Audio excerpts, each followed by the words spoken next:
Hot Mic is brought to you by Red Wing Shoes of Fargo. Built to last.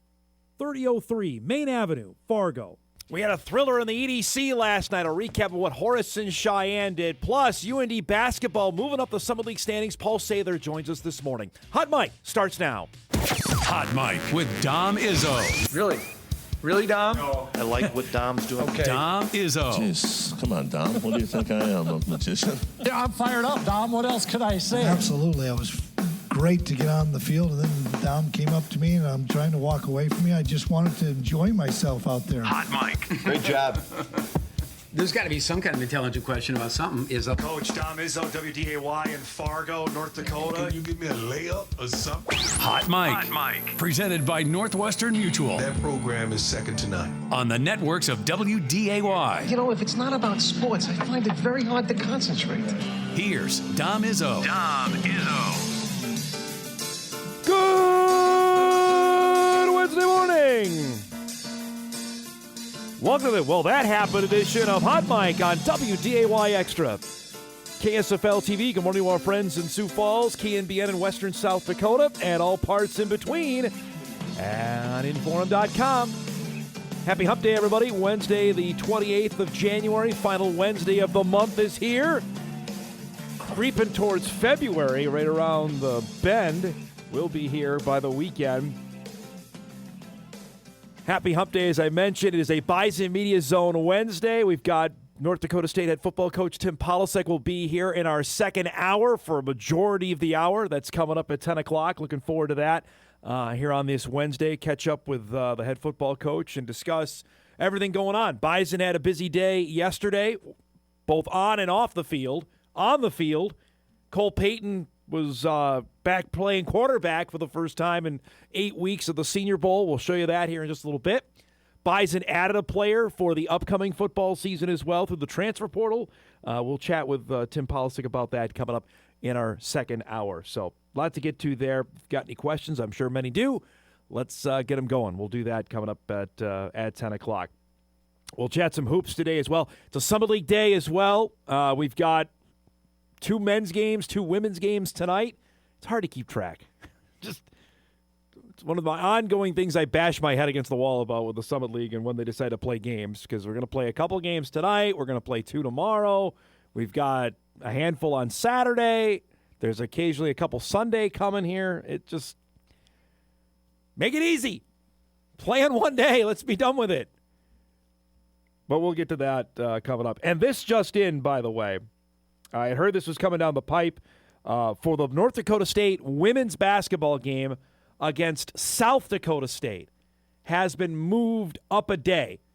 The Bison Jackrabbits were slated to play on Thursday, February the 26th. That game is now being played on Wednesday, just off the top of my head, there you go, Wednesday, February the 25th. Evidently, the 4 Dakota schools asked for this. The Bison have a doubleheader with UND. That's Saturday the 28th. I don't know if they wanted an extra day. Regardless, Bison Jackrabbits now in Fargo will be on Wednesday, February 25th, and that game will be on WDAY. Not extra. We'll be on the Big Bird. We'll be on WDAY. Excited about that. So just that came earlier this week and confirmed this morning. That's happening now. Bison Jacks on Wednesday, February 25. So 4 weeks from today. Just mark it down because that might be for the Summit League Championship. Just we'll say it there. We got lots to get to today. We got some football chatter we'll get to. We mentioned some Summit League hoops. We'll start with high school hoops. Last night we had a bunch of games on our network. We had hockey on WDAY2. We had hoops here on Extra. Horace and Cheyenne played an absolute barn burner on the girls' side last night. The first game out in West Fargo. Just a little backstory before we set it up. Horace had not lost yet in EDC play. Right? They were in first place. They had beaten Davies. They were clear-cut as the defending state champs out in front. Cheyenne had just been knocking off teams. They beat Shanley earlier this year. They're Morgan Milbrath and her first year as head coach. They're playing pretty well. That was the backstory heading into the game last night. Let's pick it up now late in regulation. So Cheyenne has a chance to go up by 3 on Horace. And They're at the line. Zoe Keene, who's one of their best players, we just announced last week she's going to play basketball and golf at Concordia, misses the free throw. Horace can't keep the ball in bounds. It's out of bounds. It's Cheyenne basketball. But Horace forces the turnover with 10 seconds to go. Lakin Donnelly lays it in. The game is tied at 69. Now, Cheyenne takes a timeout.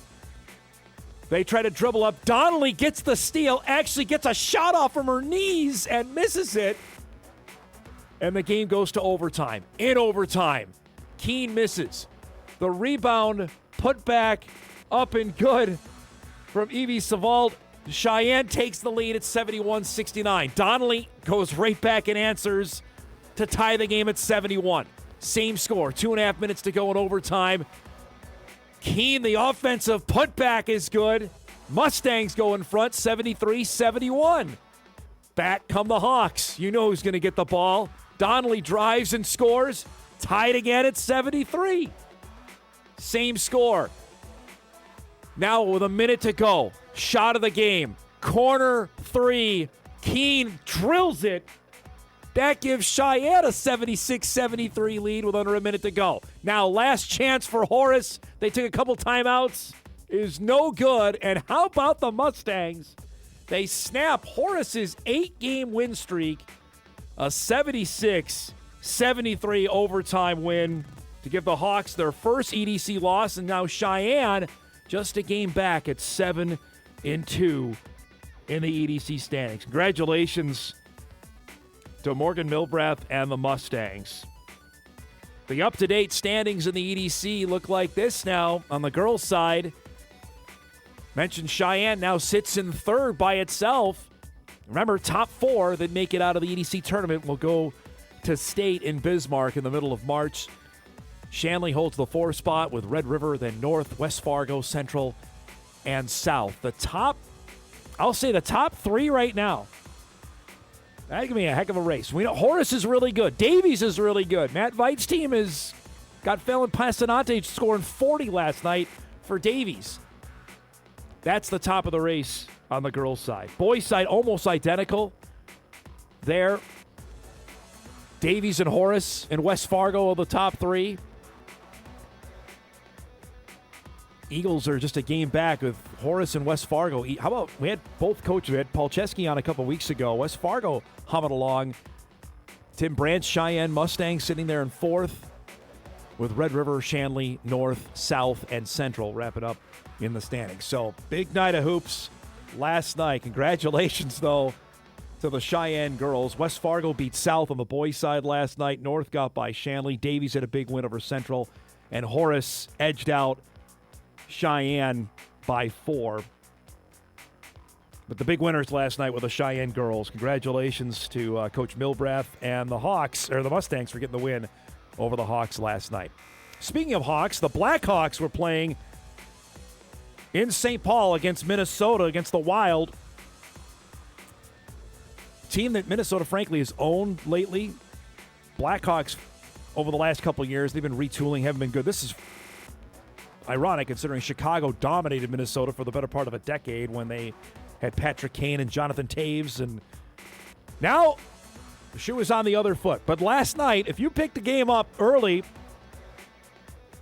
saw the Blackhawks are dominating this game for the first period and a half.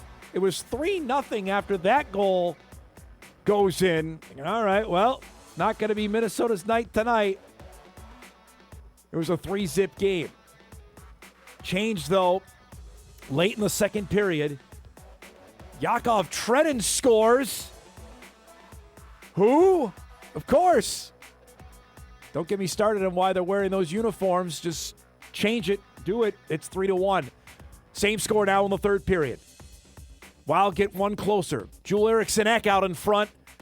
Can't imagine how important a player he is for the Wild. His 13th goal of the season.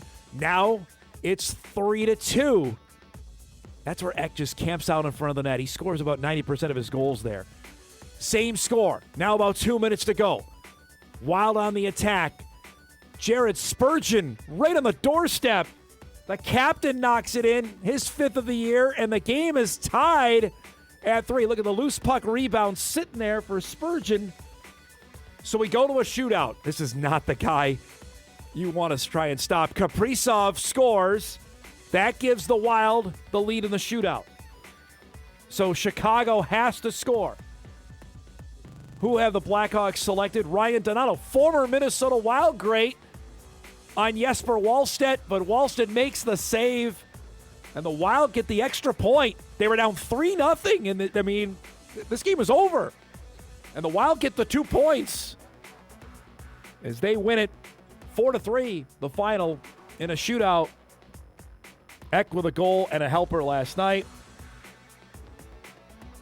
Wild get their 30th win of the season. They just have a handful of games left before the Olympic break coming up. The Winter Olympics begin a week from Friday in Milan. The NHL season will shut down not right when the Olympics start. It's about 5 days into it when the men's hockey competition will begin. Of course, the NHL players are going back to the Olympics for the first time since they went to Russia in 2014, which we'll cover that in full. But there you have it. Wild with a nice win yesterday over Chicago. Now to the exploits in football, which we can never get too far away from here on this program. We mentioned yesterday, we talked plenty about it and previewing it, that the Senior Bowl practice got underway for the first time since the North Dakota State football loss to Illinois State on December the 6th. We got to see Cole Payton playing football.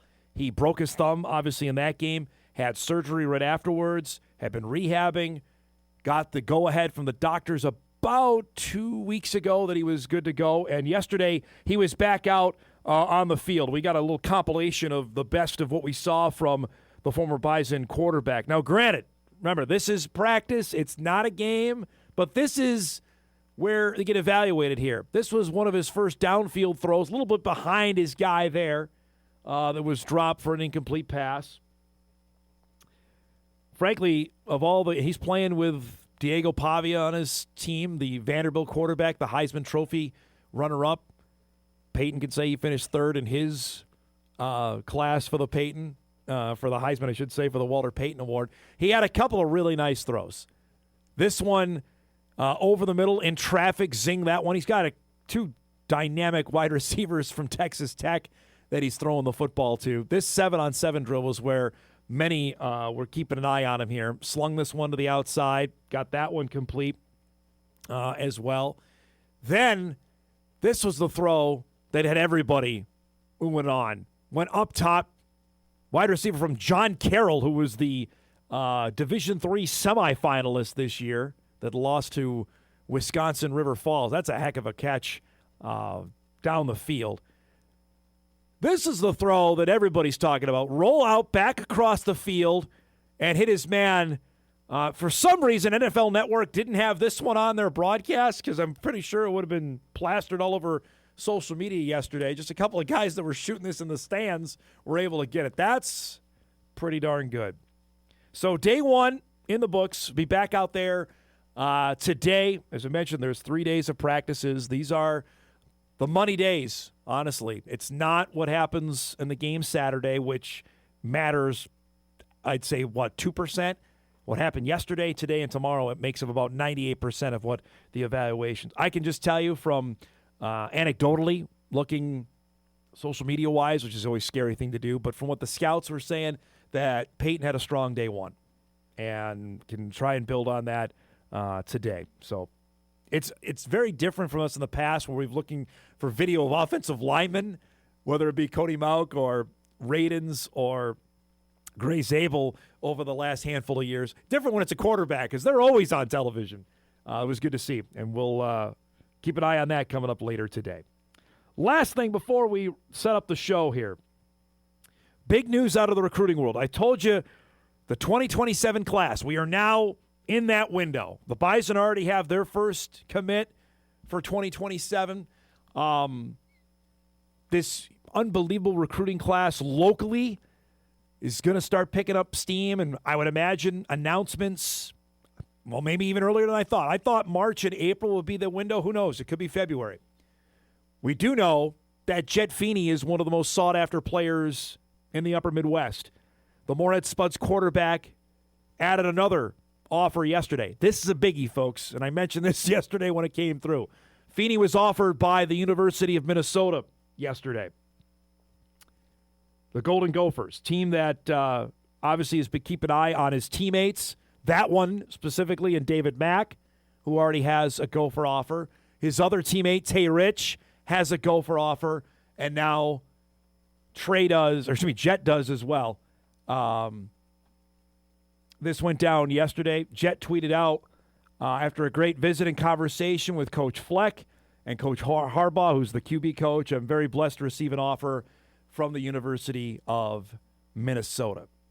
So Feeney, previous to this, had offers from North Dakota State, from Montana State. Viggs was the first offer, and Wyoming was the only other FBS team. So now Minnesota is in the mix. And we've talked about this more than a handful of times on this show, that PJ Fleck has made it a point of emphasis to be up in this part of the world to get really good high school football players. Carter Menz being one, who's a stud for his team now on defense from West Fargo Cheyenne. He's got Kindred's Riley Sunram playing for him as well. Mason Carrier from Detroit Lakes is on his team. And now I don't know if it's a package deal, but he firmly wants the 3 Spuds. Why wouldn't you? I mean, we saw their talent throughout the fall. When Feeney came back and how electric Moorhead was offensively, makes a heck of a lot of sense to me. So now the Gophers have put their hat in the ring with Jet Feeney, and it's going to be real interesting to see what plays out here. The Gophers have been, I want to say, for all the local guys that we've talked about, whether it be Drew Kessel at Fargo South, Ben Heenick out in Stanley, obviously the Kindred kids and Starcevic and Baco, I believe Minnesota's offered all of them. So tells you that 10 years ago, that's not the case. 10 years ago, these guys are flying under the radar. They're probably coming here, frankly, or South Dakota State. That's just not happening anymore with the amount of coaches that have been up here that are now at FBS jobs and Power 4 jobs, or frankly, just the realization of the amount of talent that is in the upper Midwest and specifically in Minnesota, North Dakota, and South Dakota. Guys that used to fly under the radar and maybe the Bison or the Jackrabbits, UND to an extent, would be able to hide away. Ain't happening anymore. So there's a biggie that happened yesterday for Jet Feeney. Congrats to him on being offered by the University of Minnesota. And we'll see how this plays out. I'm telling you now, I thought March, April would be commitment season. I still believe that, but the timeline could be moved up. So the Gophers have thrown their hat in the ring for the standout quarterback from the Moorhead Spuds. Congratulations to Jet. We have an abbreviated hot mic today because we've got Bison Media Zone coming up here in our second hour with North Dakota State head football coach Tim Polasek. Our Wednesday guest lineup is brought to us by Northwestern Mutual. Coming up in just a few minutes, our guy Drew Trafton, who's done tipping over cars over the last 3 or 4 days since his Seattle Seahawks will play in the Super Bowl. We'll discuss that coming up. I actually had a chance to visit yesterday with one Gray Zabel of the Seattle Seahawks, the starting left guard. We'll have that interview on Hot Mic coming up, I would say, in the coming days. We're trying to figure out when would be the best time to run that. We'll chat with Drew about previewing the rematch of Super Bowl 49 with the Patriots and Seahawks coming up in just a little bit. At 9:35, we'll welcome back Paul Sather to our show. UND men's basketball head coach. The Fighting Hawks have a biggie tomorrow night in St. Paul against St. Thomas. If you would have told me that UND would be sitting right now in second in the Summit League standings, not sure I would have believed that, especially how the year of the Fighting Hawks had to start. We'll ask Coach Sather about that as well at 9:35. And again, a reminder, Tim Polasek will be here at 10 to chat everything Bison football and a few other topics as well coming up in our Bison Media Zone show today. So that's our guest lineup. We'll take our first break. We are off and rolling. Hot Mic returns after this on WDAY Extra, KSFL, KMBN, and Inforum.com.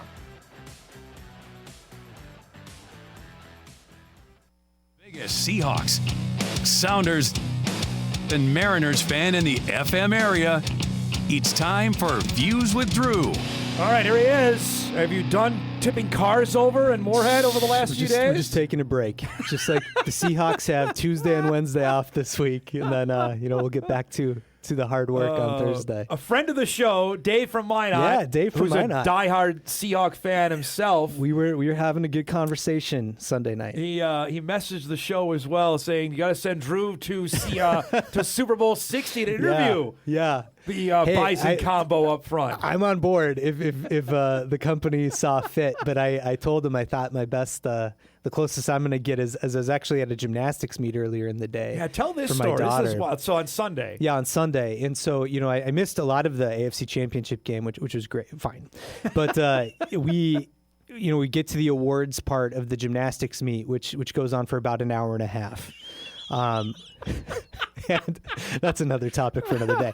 But we get in the room, and we're all looking for seats, because a lot of people go to gymnastics. They do. Holy cow! Yep. And so we're like looking for seats, and this guy waves me over. He's wearing a Denver Broncos sweatshirt, and I'm like, of course, like decked out in Seahawks stuff. And my parents are in town, and they're decked out in Seahawks stuff. And so I go and sit next to him, and he's watching the game on his phone.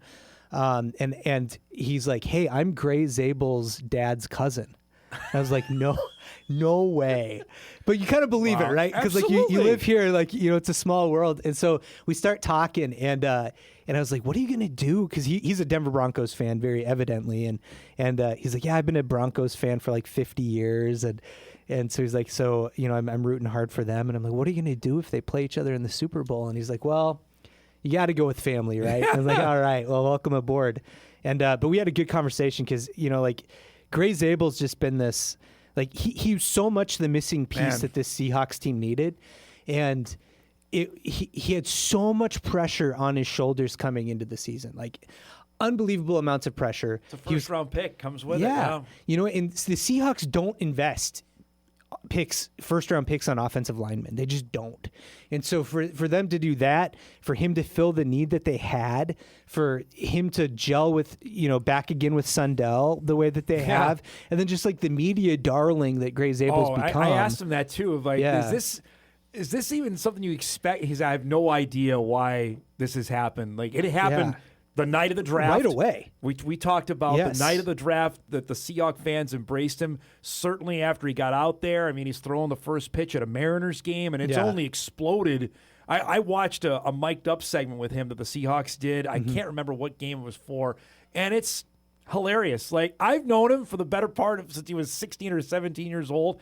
His personality, I think, really started to come out after he left NDSU, Frank. I think it was at the Senior Bowl, the Combine, and then it's exploded after that. He was always great to talk to, but this is a whole different side I think people are seeing now. And what's really cool is it's not performative, and I think in the NFL you see that a lot, and he's just so authentically himself, and I think that's really refreshing, especially for a franchise like Seattle, where for the better part of a decade and a half, you had, Pete Carroll's authentically himself, but he's a lot.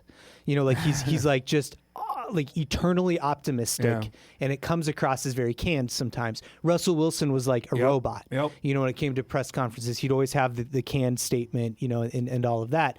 And so like they really got, the defense. That's why the Legion of Boom, I think, was so popular too, is because they didn't care what anybody thought. No. And they were very loud and boisterous. But then you get this, tell you how good they were. Yeah, exactly. And then you get this regime change, and Mike McDonald comes in, and he's really quiet and reserved, but like he's very like down to earth.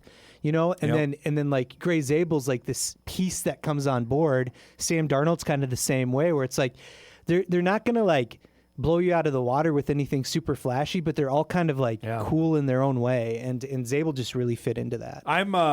We'll get nitty gritty into the game stuff next week on this. Good, because I've watched about like a half of Patriots football all season. I've got a lot of catch up to do. It's so nice. The tortured Boston fan base got a team there. It's a feel good story, right? I'm just going to put on my Jets hat for a second, okay? Here's the thing. We literally saw them stink after Brady goes, right? They win 4 games back-to-back years. 2 seasons. The Jets still can't get their act together with Aaron Rodgers there, that they get Drake May, and then Rodgers gone, and they're back in the bleeping Super Bowl again. And we're stuck here. We got no coaches. Aaron Glenn fired everybody. Yeah. And then the former quarterback of the Jets is now at the Super Bowl. Yeah, the only guy in the way of stopping them from another title. I was going to ask you, because I was out of town, so I didn't need to catch your show yesterday or today. Did you talk about that? Do you have like a thought? I have saving that probably for next week, closer to the game. Yeah.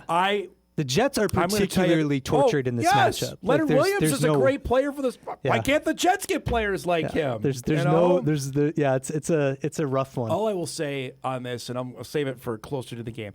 When you may remember this, leading up to that draft, I was the biggest Sam Darnold fan. I wanted the Jets to get the Jets traded up that year to the number 3 pick, and they got. I'm like, awesome, let's go. He wins his first game. There was a Monday night game. The Jets beat the Lions. Yeah, I remember that. Yeah. And he had a pick 6 on his first throw. Yeah. It was a pick. Like, here we go. But like, didn't Peyton Manning do that too? And it was kind of like, oh, that's okay. The old sports office, I kicked my chair. I'm like, I'm out of here. I went like a shot a volleyball game. Like, I cannot do this. And then they came back they won the game. And I remember I tweeted out a photo of, because the Super Bowl that year was in Atlanta, and I put the price of a flight to go there the night because they won. They were going to go to the Super Bowl. Anyway, I wanted it to work so badly. I did. He got ruined by Adam Gase. And the fact that the man now has won 14 games back-to-back years in the regular season. Yeah. You're getting a lot of attention on KOC, what he did. I think Kyle Shanahan deserves a lot of that because he resurrected him in San Francisco. I couldn't be happier for Darnold. I really couldn't. He credits Brock Purdy with a lot of that too, like working with Brock Purdy and just like because Purdy can just process so well, and I think that Darnold learned a lot there. But it's just been a situation where it's like, if you don't consider him to be like a top end quarterback.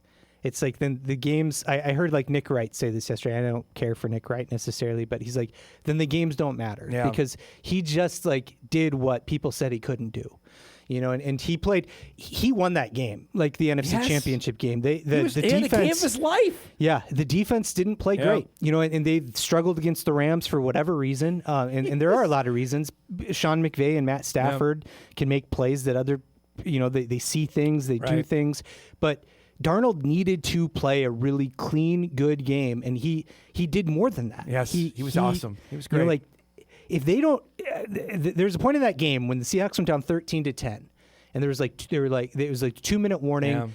They go 3 and out. They punt the ball, and then the Rams go 3 and out. They get the ball with like a minute left in the half, and they have 3 timeouts. And Darnold just like steamrolls down the field. Finds JSN. They're up 17-13 heading into half, and it's like he's gonna do this, And it was just like they just played with this quiet confidence that it's really cool to see, and I hope it carries through. Like I really do. I'd love to see him finish this thing off. It's Jet fans are going to feel a certain way. Viking fans are going to feel a complete opposite way, I think, about Darnold than how I feel about him right now, and that's totally legit. I sat here. I think we did this show. I don't know how many times we had in the offseason last year after the Viking season ended about they're going to pay Darnold. I was firmly in the camp. I believe it still that they weren't going to do it, and I don't. Yeah. But certainly hindsight is what it is, and how the year turned out. That could you have found a way to pay him short term and maybe still get an offensive lineman and roll with it back in 2025? Yeah. So, like Annie, my wife, is a diehard Vikings fan, diehard, and she was watching that game with my parents and me, and and going through it with us. And then at the end of the game, she got really quiet, and like when the trophy presentation was going on, she goes, "There's just a part of me." She's like, and she knows. She's like, "I know that anything can happen in an NFL season. Just because he's on our team doesn't mean anything." She goes, "But there's a part of me that feels like if he were with us this year, that would be the Vikings." It's hard pressed to not think that. Yeah, the way the Viking defense played, and if Sam is anywhere close to what he was in 20, and granted, the game against the Lions to end the regular season, and I don't even put the game against the Rams on him in the playoffs. Yeah, because the offensive line was terrible. Yeah. But if the game against the Lions, that was the money game because you win that, you're the number 1 seed, you're hosting, and he wasn't good in that game, and that it's hard to ignore, but. Yeah, you're right. Yeah. I've seen him host the trophy. Like, as a Jet fan, I'm like, great for him because I thought we ruined him. I really did. I thought when he left, like, this guy's a bust. And then of all those quarterbacks, we got to roll here. Of all those quarterbacks that were taken in 2018, he's the first one to make the Super Bowl. How about that? Not Who Josh would have had Allen, that? not Baker Mayfield, not Lamar Jackson. Yeah. It's Sam Darnold. That's why the NFL is so awesome, though, right? Yes, like, it That's is. why people Yes. watch it because Yes. like it's the unexpected happens. These stories happen, and you just kind of scratch your head and go, what's going on here? But it's for as like milquetoast as I think a lot of NFL fans will find this Super Bowl, like just uninspiring in some ways. Like, Yeah, there that's are something those we can stories. talk about next week because it's not the heavyweight matchup of last year where the Chiefs are going for 3 in a row. The Eagles are looking to just looks beat like them. this juggernaut. Yep. Yeah, no, Yep. it's It's this not weird that. transition period Yep. where like it feels like somebody's going to sneak in a Super Bowl championship. And it doesn't guarantee that they're going to be good next year or that I don't anything know like about that. I But think the Patriots are going to be good for a while now. yeah. Well, and I mean these teams have the building blocks, but you never know when you're going to get back. Nope. There is no guarantee that you're getting back there, and so it's like these opportunities are kind of cool and So special. soak it up for the next 10 days there, brother, because you'll enjoy this between now and then. Thanks for coming by. thanks for having We'll me. do the whole preview of the game next week. All I'll right? be studied up on New England by then. Drew Trafton joins us each and every Wednesday at 9:20. We'll break. We come back. We'll shift gears and talk some hoops. UND men's basketball coach Paul Sather will join us as the Fighting Hawks get ready for a biggie tomorrow night with St. Thomas. That's coming up when we come back. Welcome back, everybody. Hot Mic rolls on this Wednesday morning. Getting ready for some Summer League hoops tonight. As I mentioned, we got 2 men's games, 2 women's games going on. The North Dakota State men have the mini bye this week. They don't play again until Saturday against South Dakota. The UND men, right there in that third position, right on the heels of St. Thomas and North Dakota State, are on the road in St. Paul tomorrow night to take on the Tommies. Great to have UND men's basketball coach Paul Sather back with us after what has been a resurgent part of the year. After maybe not the best of starts, the Fighting Hawks are right there after a road sweep in Tulsa and in Denver. Great to see you again, bud. Congrats on the recent run. Tell me, I'm sure it was all coaching. What has happened here over the last few weeks that's turned the tide around here? Well, we're just trying to have a good Wednesday today, right? I mean, I think just staying with it, staying at it, not getting too caught up on. I think we showed good signs kind of throughout non-conference. We had a tough non-conference schedule, a lot of travel, as you do in this league. A lot of teams in our league, but when you're up where we are, and obviously you guys down there as well, it just kind of makes travel a little bit more difficult. And I think kind of getting back and just being able to get the routine of it. That Winthrop game. Going into break along with Nebraska, I thought was a good confidence builder just from a standpoint. Winthrop, I mean, they're leading their league right now. They're a very good team. And I think there was a lot of different lineups, and we got some freshmen that are playing, and we're trying to figure some things out. And that game kind of solidified a few things for us. And moving forward, we've kind of stick with a similar lineup. We've stuck with a similar bench. There's always going to be changes and things that come up, but I think we've kind of been able to at least build a little bit of an identity of who we are and what our lineups are, and having a little consistency with that. I think that's helped guys. I was going to mention that. I'm glad you went there. The Winthrop game, Eli hits that shot to win it. You take that into the break, and then you come out and you beat 2 teams, and you get South Dakota State, and you beat the Jackrabbits at home. Confidence-wise, did that carry over, you think, through what happened at the Winthrop game and to start Summit League play? Well, I think of course it does, right? I think anytime you beat a team like South Dakota State, like we haven't had, as of late, we've been able to beat them a couple times. We haven't had a ton of success against them over my time here. So these last few games we've been able to get that win, and I think that brings. There's no doubt, there's no question about that. But I think a lot of it just we've got guys I think that are playing really good basketball. They're making winning plays. They're on both sides of the floor. We've got guys that I think are making plays. A guy like Garrett Anderson, who maybe hasn't been talked about as much, has really settled in more. We play a little bit of a different lineup, right? We're playing 4 guards with a big more than we are any kind of traditional power forward and those kind of things. So Eli obviously as a senior has done some awesome things, and Garrett as a transfer is starting to, but Grayson Allman's as a redshirt freshman has continued to pick it up where he left off from non-conference. He was doing some good things in non-conference, but I think, again, another guy that's really continued to take steps. But Josh Jones settling in, fouling less, on the floor more, impacts winning. You just go down the list. I like our bench. Our bench has been one of the most productive benches in the league. Right now when your turnover margin is about a +5.5, that's you're starting the game with 5.5 to 6 more possessions than what your opponent is. And our offensive rebounding edge has been good in most games, so you're getting more possessions there. And we're shooting the ball pretty well. So there's a lot of things that I think you can point to, and it's just a culmination of some. Grayson Ullman is a great story, Paul. Give me the backstory on that. He walked on. He earned a scholarship in the offseason. Is this what he's done productivity-wise? Has that even surprised you of what he's done this year?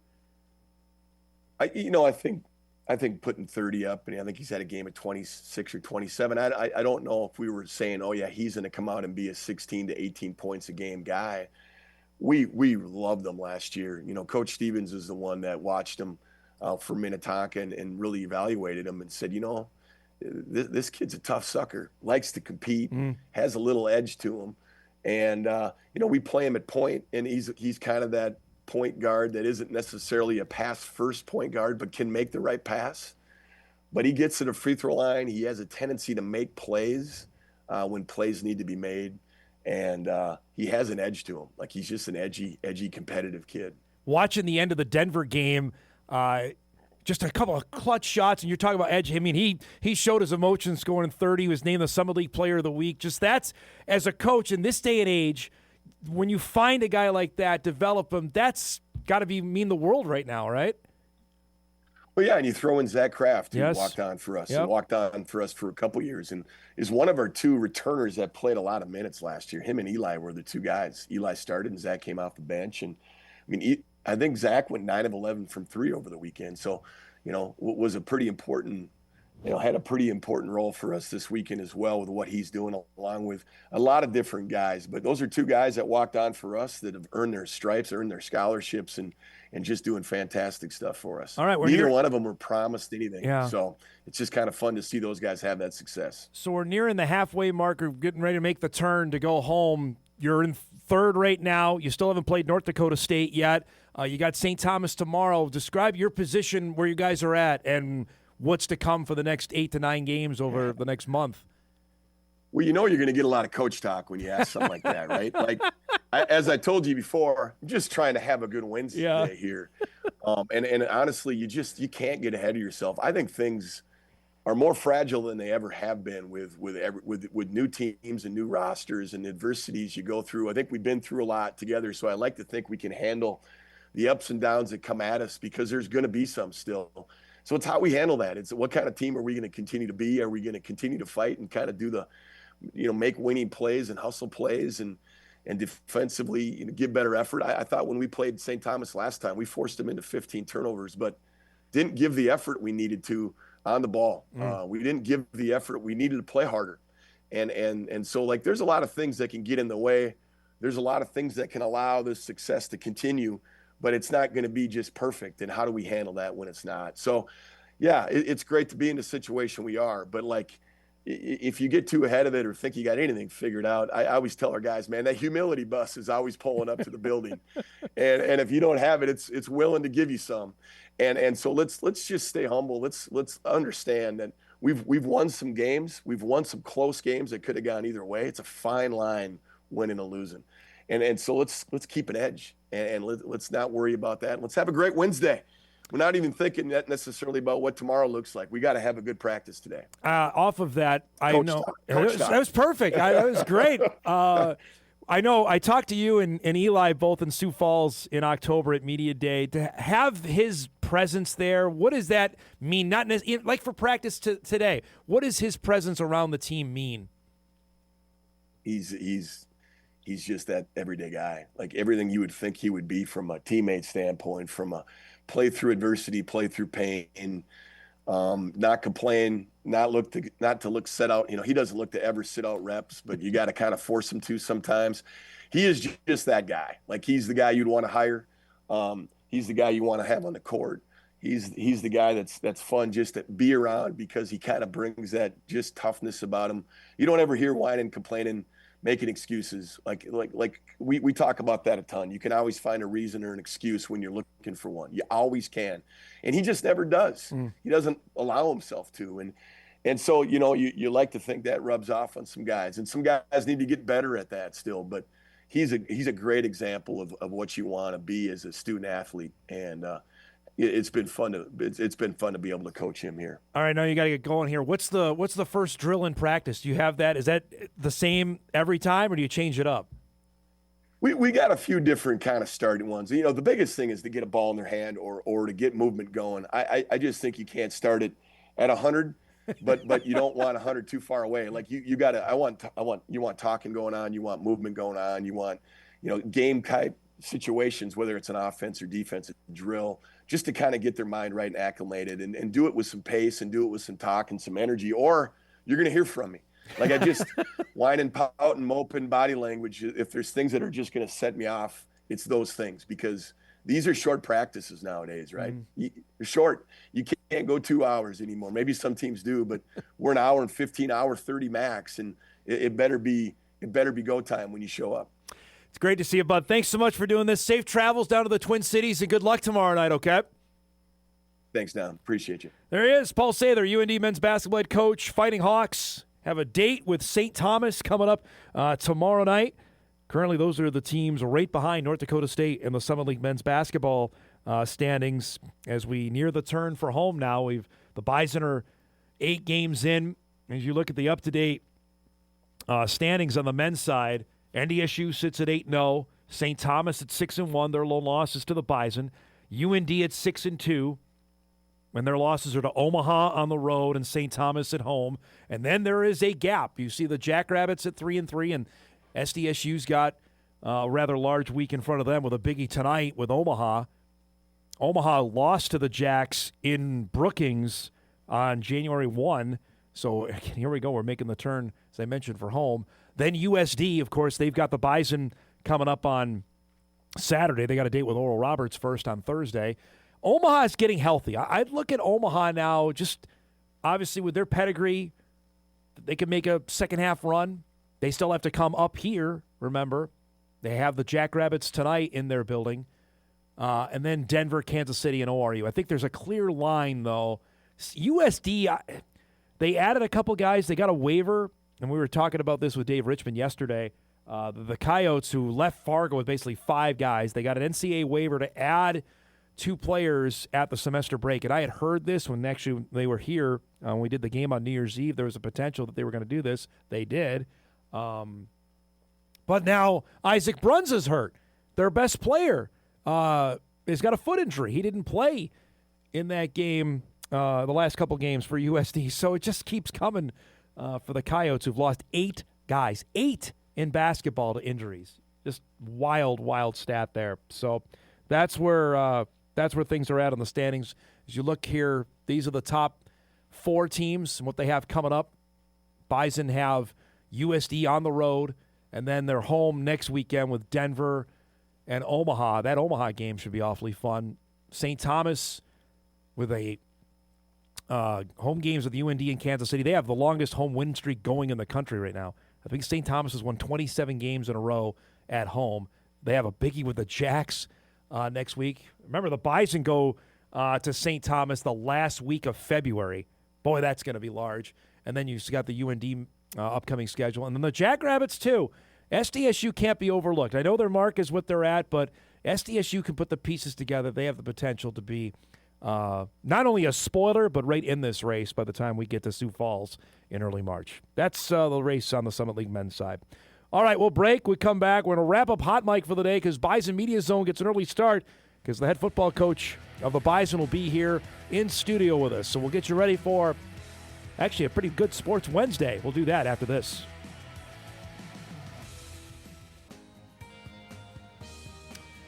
All righty. wrapping up our show here on this Wednesday for Hot Mic proper. We're not off the air. We got Bison Media Zone coming up here. We got some NFL head coach news that just came down while we were visiting with Paul Sather. We have another opening off the board. The Cleveland Browns are going to hire Ravens offensive coordinator Todd Monken as their next head coach. So Todd Monken is now the Cleveland Browns head coach, meaning we have 8 of the 10 openings filled, with Joe Brady getting hired yesterday by Buffalo. Mike McCarthy is in Pittsburgh. Jesse Minter is the coach of the Ravens. John Harbaugh, of course, is with the Giants. Kevin Stefanski is with the Falcons. Jeff Hafley with the Dolphins. And Robert Saleh with the Titans, leaving the Raiders and the Cardinals as the two last. I have not heard anybody talk about the Cardinals job. If that doesn't tell you where Arizona is at with stuff right now, there's not a better example of that. So those are the last 2 openings. Todd Monken there. Of the 8 head coaching jobs filled, only 2 went to candidates with no prior head coaching experience. The Ravens with Jesse Minter and the Bills with Joe Brady. So there you have that. So that's the latest there on the NFL. All right, let's do some what to watch before we wrap up Hot Mic for the day.